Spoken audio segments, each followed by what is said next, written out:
The Charwood here is very idyllic and it's ideal for punting. It's not fast flowing as a rule, but this year has been a little bit different. My name's Andrew Howard and I run the family business punting at Magdalen Bridge. We've been doing that now for 93 years. This is the fourth generation. It's always been a Howard all the way through for those 93 years. We moved from where the Flory building is now in St Clement's in the 1960s. It used to belong to an old family firm called the Faulkners. And my father and the gentleman called Jack Faulkner was the last punter of his family. I think in the old days, I think times were a lot harder maybe in the 60s and that sort of time. My mother and father would be on the river, and I can remember from the age of maybe 5 or 6 years being taken down to the boathouse.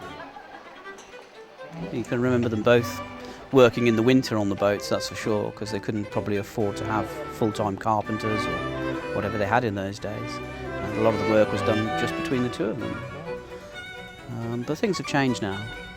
And I can remember him in the old days he used to have a nice blazer and he had a special hat.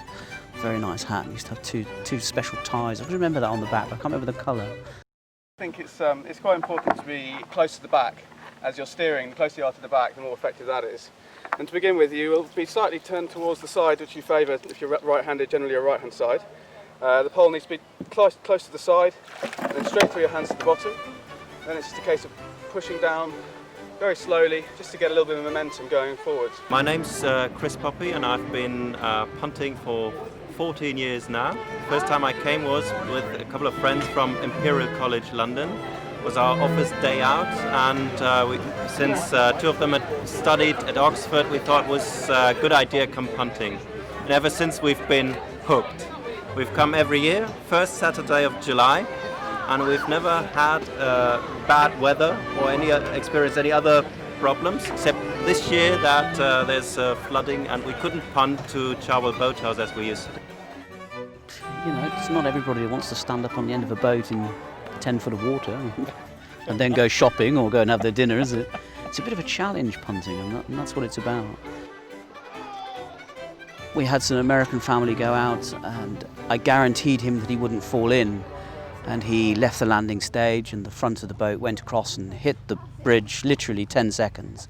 He fell in and all you could see was this cap just floating through the bridge, and I didn't go and get him. I let somebody else go and get him. He wasn't amused at all.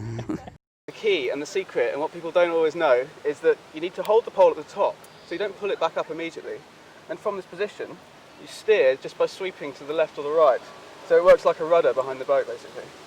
And then when you're nice and straight, bring it back up to the side and you just go through the motions again. On the river at the moment we have approximately 100 punts. I always say that it's too many on a rainy day and not enough on a sunny day. They're wood construction made of mahogany from retainable forests, pine, oak. You know, wood's very expensive now.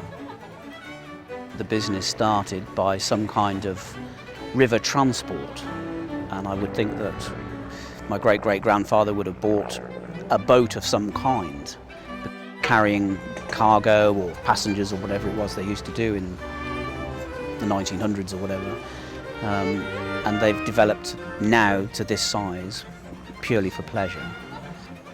Punting is changing a little bit in the respect that not so many people have as much time as you think.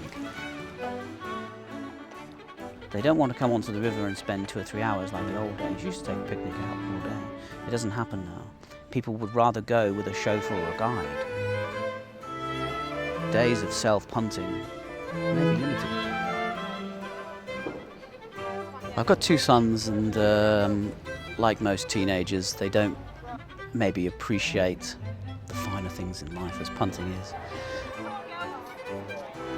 You can only learn it from the old boys. And I'm soon to be one. I'd like to think we're very cool, calm and collected. It doesn't always You've work. got